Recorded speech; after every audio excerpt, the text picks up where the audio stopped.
आज आपण एका खरं तर खूपच हृदयद्रावक घटनेवर बोलणार आहोत, जी गाझियाबादमध्ये घडली. हो. जिथे 12, 14 आणि 16 वर्षांच्या 3 बहिणींनी एकत्र आत्महत्या केली. आणि वरखरणी हे प्रकरण मोबाईलवरून झालेल्या वादाचं दिसतंय. पण आपण आज याच्या मुळाशी जाऊन यामागची खरी गुंतागुंत समजून घेणार आहोत. अगदी. कारण श्रोत्यांनुसार हे फक्त मोबाईलचं व्यसन नव्हतं, नाही. तर ऑनलाईन जग, एक पूर्ण वेगळी संस्कृती आणि त्यातून तयार झालेली त्यांची एक ओळख, या सगळ्याचा यात समावेश आहे. म्हणजे ही घटना म्हणजे एका मोठ्या समस्येचं टोक आहे असं म्हणता येईल. बरोबर. एक खूपच दुःखद टोक. चला तर मग या प्रकरणाच्या खोलात जाऊया. ही घटना भारत सिटीमध्ये पहाटे साधारण 2 वाजता घडली. हो. पाखी, प्राची आणि विशिका या तिघी बहिणींनी 9व्या मजल्यावरून उडी मारली आणि तात्काळ कारण असं सांगितलं जाते की पालकांनी त्यांना ऑनलाईन गेम खेळण्यापासून रोखलं होतं. पण हे इतकं साधं नक्कीच नसावा. तेच सर. ओढेचले. कारण त्यांचे वडील चेतन कुमार यांचे एक वाक्य आहे जे खूप काही सांगून जातं. हो, मी पण वाचलं ते. मुली त्यांना म्हणाल्या होत्या, पप्पा, कोरिया आमचं आयुष्य आहे. आम्ही ते सोडू शकत नाही. अगदी. म्हणजे विचार करा, इथे फक्त गेम नाही, तर एका संपूर्ण देशाची संस्कृती त्यांच्या आयुष्याचा केंद्रबिंदू बनली होती. कोरिया आमचं आयुष्य आहे हे ऐकून पालक म्हणून काय वाटलं असेल? म्हणजे आपल्या मुलांचं जग आपल्यापासून इतकं दूर गेलं हे कधी जाणवलंच नाही का?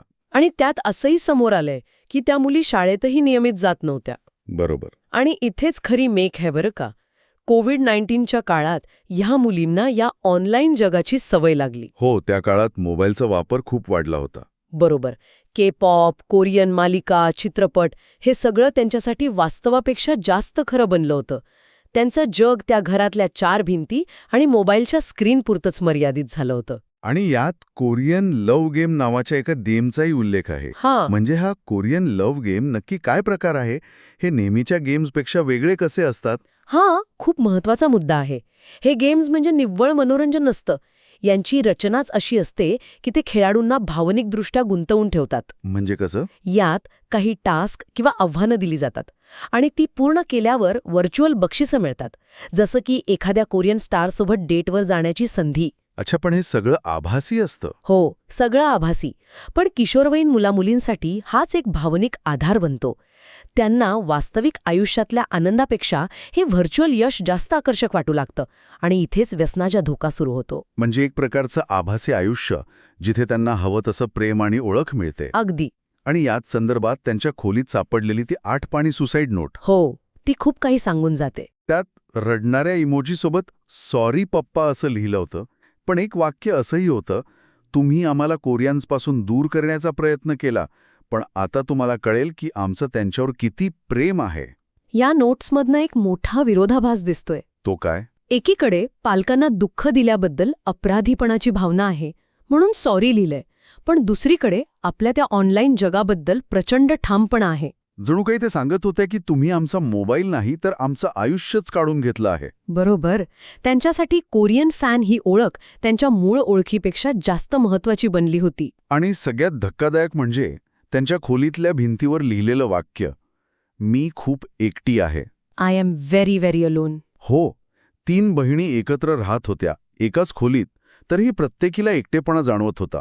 हे कसं शक्य आहे? हीच आजच्या डिजिटल युगातील सगळ्यात मोठी शोकांतिका आहे. त्या शारीरिकदृष्ट्या एकत्र होत्या, पण मानसिक आणि भावनिकदृष्ट्या आपापल्या डिजिटल जगात हरवल्या होत्या. त्यांचा संवाद एकमेकींशी किंवा पालकांशी नव्हता, तर त्यांच्या ऑनलाईन मित्रांशी आणि त्या आभासी पात्रांशी होता.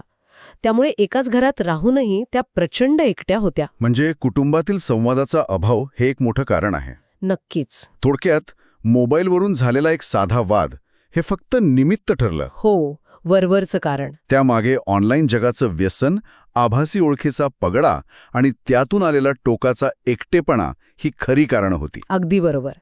आणि ही घटना आपल्या सगळ्यांसाठी एक विचार करायला लावणारा प्रश्न मागे सोडते. कोणता? जेव्हा एखादा आभासी जगच कोणासाठी वास्तव बनतं, त्यांची ओळख बनतं, तेव्हा ते जग त्यांच्याकडून हिसकावून घेण्याचा प्रयत्न करणं म्हणजे त्यांची ओळखच पुसून टाकण्यासारखं असू शकतं. छंद, आवड आणि जीवघेणं व्यासन यामधली रेषा किती पुसट असू शकते हे या घटनेने पुन्हा एकदा दाखवून दिलं आहे. अगदी. आणि तेच खूप चिंताजनक आहे.